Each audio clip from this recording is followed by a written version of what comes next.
نحمده ونصلي ونسلم على رسوله الكريم اما بعد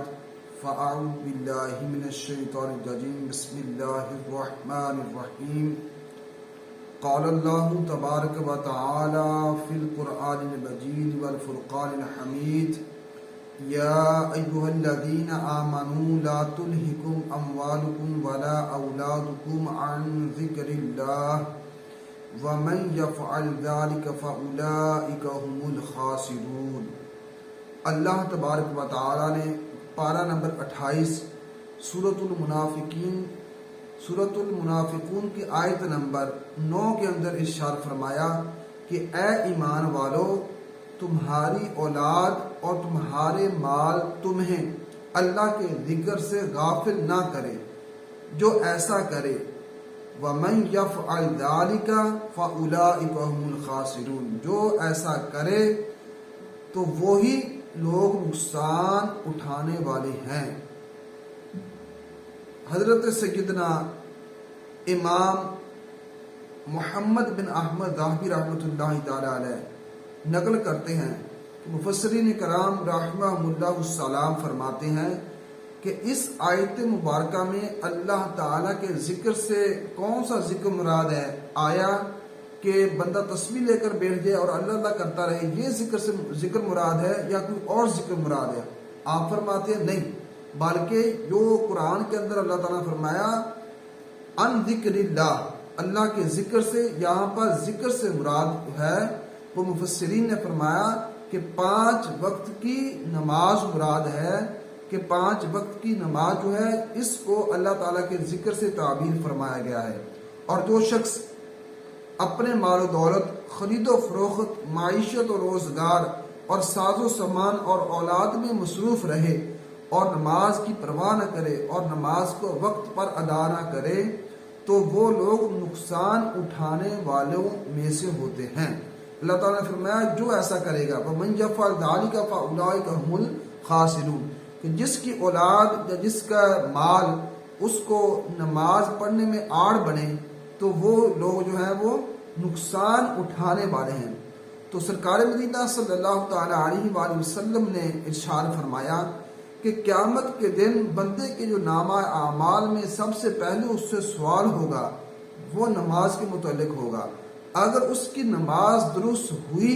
اس نے کامیابی پائی، اور اگر اس میں کمی ہوئی تو وہ رسوا ہوا اور نقصان اٹھانے والوں میں سے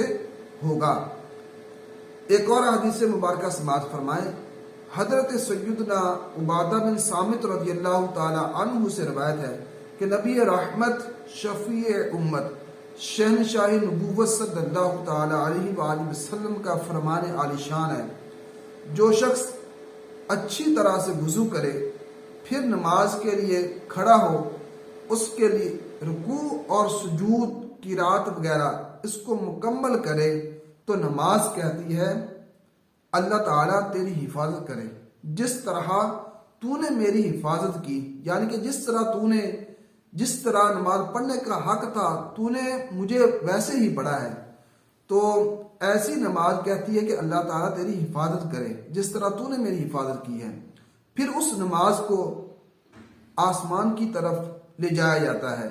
اور اس نماز کے لیے چمک ہوتی ہے، نور ہوتا ہے، پس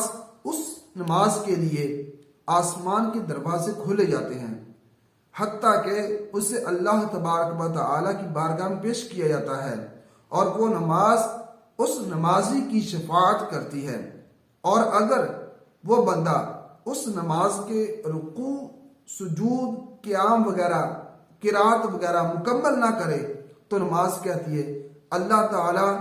تجھے چھوڑ دے جس طرح تو نے مجھے ضائع کیا۔ پھر اس نماز کو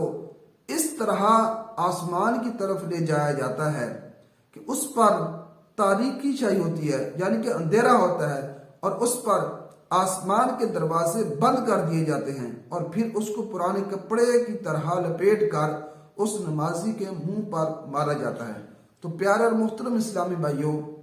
آیا کہ ہمیں بھی اپنی نمازوں کا جائزہ لینا چاہیے کہ جو حدیث مبارکہ میں فرمایا گیا کہ جو بندہ نماز کے قیام، قرات، رکوع، سجود وغیرہ کو مکمل کرتا ہے تو ایسی نماز تو اللہ کی بارگاہ میں پہنچتی ہے اور اس نمازی کے لیے دعا کرتی ہے. اور لیکن جو لوگ نماز کے اندر قرات، رکوع، سجود وغیرہ مکمل نہیں کرتے تو ایسی نماز اللہ کی بارگاہ میں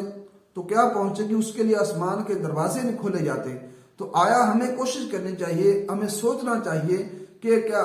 ہماری نماز بھی ایسی ہے کہ جس پر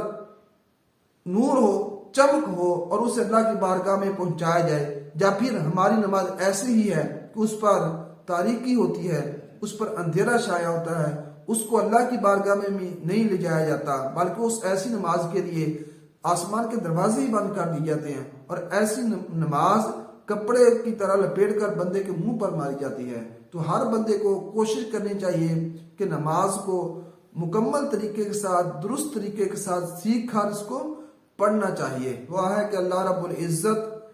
جو سنا اس پر عمل کرنے کی بھی توفیق عطا فرمائے.